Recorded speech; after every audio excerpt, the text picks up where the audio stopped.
folks on Zoom for Sabrina and Nyara, and we'll begin right away with Jeff. Jeff, go ahead.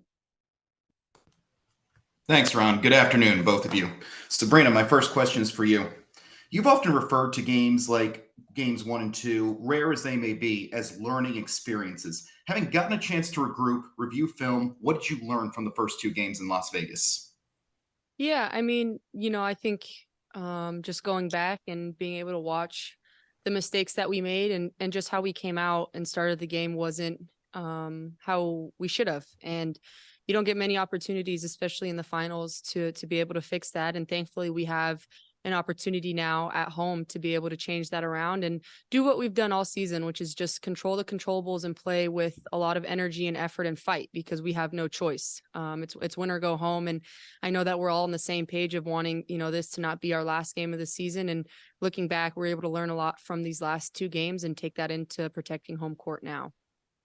Absolutely. And from a player's perspective, Sabrina, what went so well in the second quarter of game 2 on Wednesday night?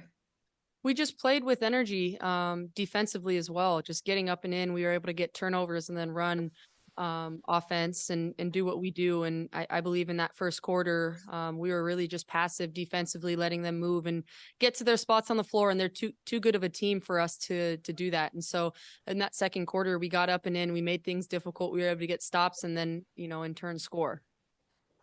Appreciate your time and insight. All right, thanks, Jeff. We're going to turn to Courtney. Courtney will be followed by Michael. All right, this question is for the both of you.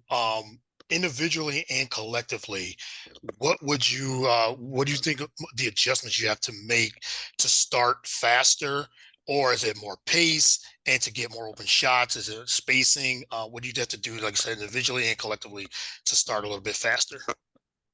Yeah, it's not necessarily starting faster. We play at a really fast pace. I think it's just almost slowing down and reading the floor, reading the defense and understanding what it is they're trying to do and take away from us, but continue to get to our spots, take the right shots, continue to get one another open. I think that's huge. Obviously, they junk up the defense and they throw a lot of stuff at us. And I think we kind of have to slow down and get the looks that we want. And we've been able to get all season long.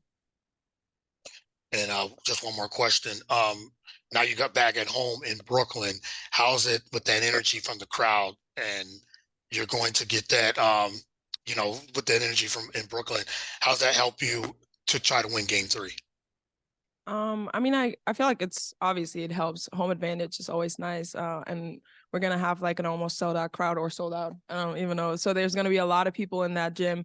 So we're not just playing for us, but we're playing for like our fans and like, honestly, whole of New York. So it definitely helps having such a strong fan base at home. It gives you that type of energy you need going into a game 3.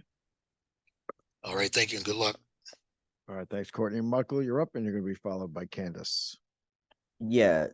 Sabrina, in terms of the defense against their guards, you've played them a lot this year and sometimes been more effective than others.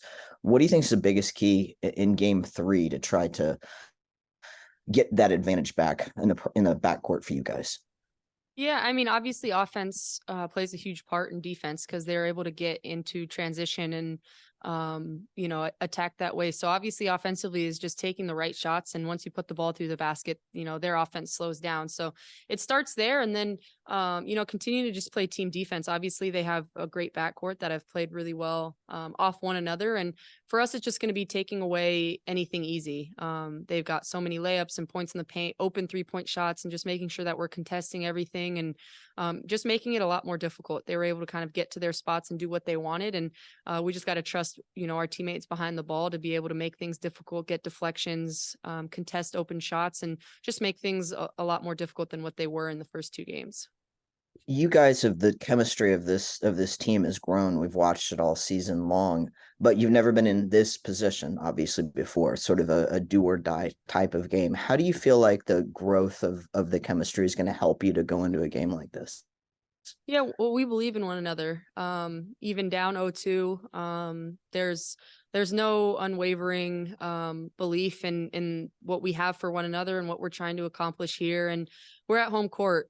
We play really well at home with this fan base, and we understand what's at stake, and we got to come out for 40 minutes and do that. And, you know, we all believe in one another. It's always looking in the mirror and figuring out what we can do better as individuals and how we can help one another. And we're not pointing fingers and, you know, blaming anyone else for our actions. And I think that's something that we've worked on all year long, is just taking ownership and understanding that Vegas did what they were supposed to do, which was, you know, protect home court. And now it's our job to do what we're supposed to do, which is protect home court as well. Thank you. All right. Thank you, Michael. Candace, you're up. Hey guys, how are you doing today? Good. Great. So my question was just for Sabrina. Just in terms of working with Courtney Vandersloot in the backcourt, obviously she comes in with championship experience. How has it been with her on the floor in these first two games, and how are the both of you looking to adjust after looking at the film going into game 3, just together as that starting backcourt unit?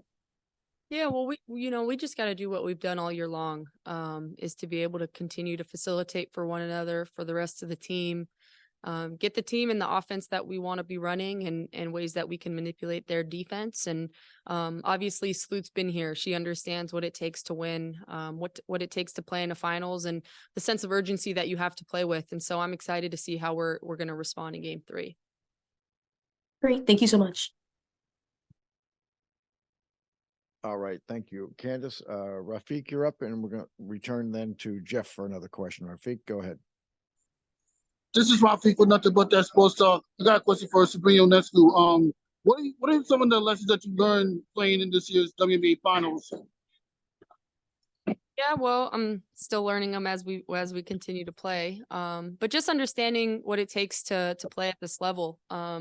You know, it doesn't matter what you did in the regular season. It matters where you're at and the adjustments that you're able to make. And you know, Vegas made great adjustments from the regular season and now into the finals, and we have to do just that as well. Appreciate the insight. Good luck. Thank you. All right. Jeff, you're up.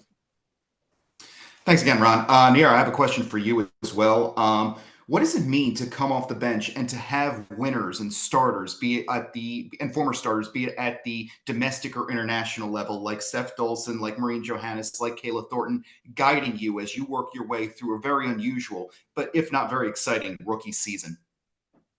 Yeah, I mean, it means a lot. They're obviously every single one of my teammates is a great role model, whether they're starters or coming off the bench. So, but I definitely look up a lot to Steph, because she has just been guiding me my whole rookie season.